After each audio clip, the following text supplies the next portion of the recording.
911, what's your emergency?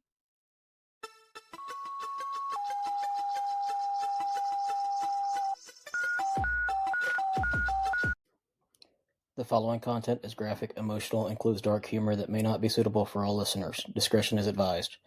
These stories are based on real-life EMS, military, and healthcare experiences. Calls are real, providers are real, names and details have been changed to protect privacy. They may be disturbing to some and are definitely inappropriate for HR department. Any medical or mental health discussion is personal experience, not protocol. Use your damn brain. Follow your local guidelines, and when in doubt, call med control. If you're struggling, don't do it alone. Talk to someone, a coworker, a friend, a therapist, or hell, reach out to me. I'll answer.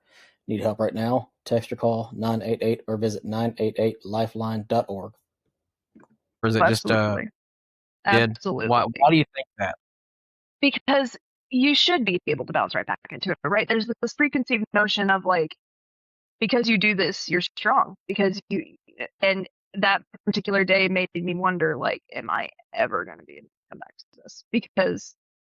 And that was the final, like, I have failed. I have failed in this. I have not been able to fix anything at all. And I had to be reminded that, like, hey, this is a process.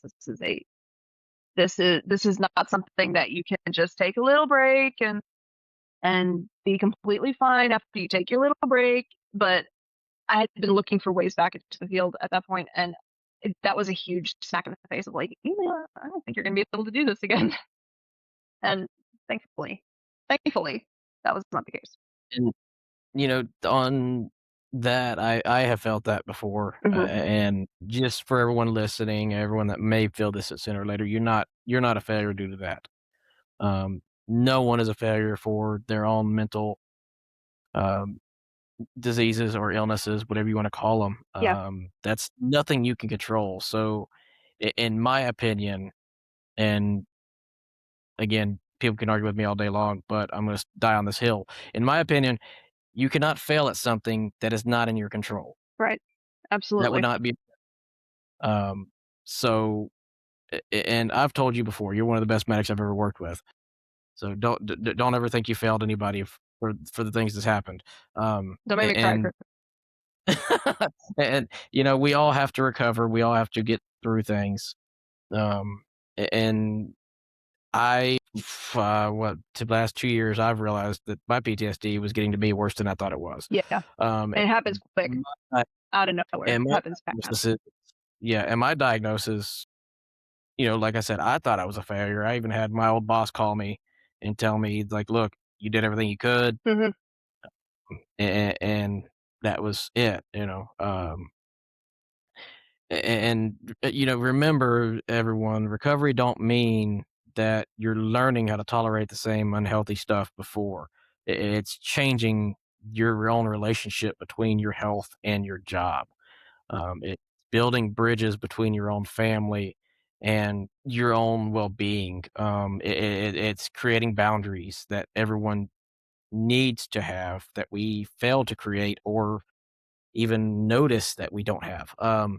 And on that, what did recovery actually require from you? Not the inspirational version, but the daily version of, this is how I have to recover. This is how I have to fix this. Turning it off at the end of the day is and not just compartmentalizing it. For me, so there are different forms of PTSD and provider burnout. There's a whole list somewhere, and I have to look it up again. But for me, understanding what's happening in my brain and understanding what's going on, even if I can't be fully aware of it at the time, is for me, that has been key in knowing my weaknesses and my strengths and when I need to step away and when I need to take some time. So it doesn't always work, but there are stages of provider. There are different types of provider burnout. There are different presentations of provider burnout, and I'll find it for you in a little while. But for PTSD, everybody, there's complex PTSD, dissociative PTSD, late expression PTSD, uncomplicated PTSD, and acute stress disorder. And most of us in this field wind up with the complex or dissociative or the delayed expression. Delayed expression So, for me is the big one. It takes me and that's about 2 to 3 days or a week up to a week to actually process that, hey, this is affecting me. And not just not feel anything about it in between that. So, if you can find for those in the field, if you can find that the way that your PTSD manifests, that's going to be a very beneficial thing for you.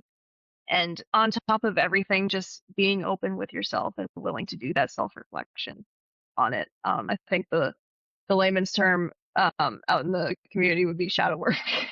But being, looking into what's causing these things and how they affect you, and noticing the patterns of how long it takes, and understanding. If you think it's too heavy to say it anyway. It beats a eulogy. You don't have to apologize for surviving however you can. You're not the reason things are heavy. You're the reason they're still moving. Need support right now? Reach out to me. Reach out to somebody. Text or call 988 or visit 988lifeline.org. You're not alone. Not in this job. Not in this fight. Want to share your story or connect? Visit critical-run.com or message the Facebook page, Dispatched and Dysfunctional. We're building this for you, for them, for all of us.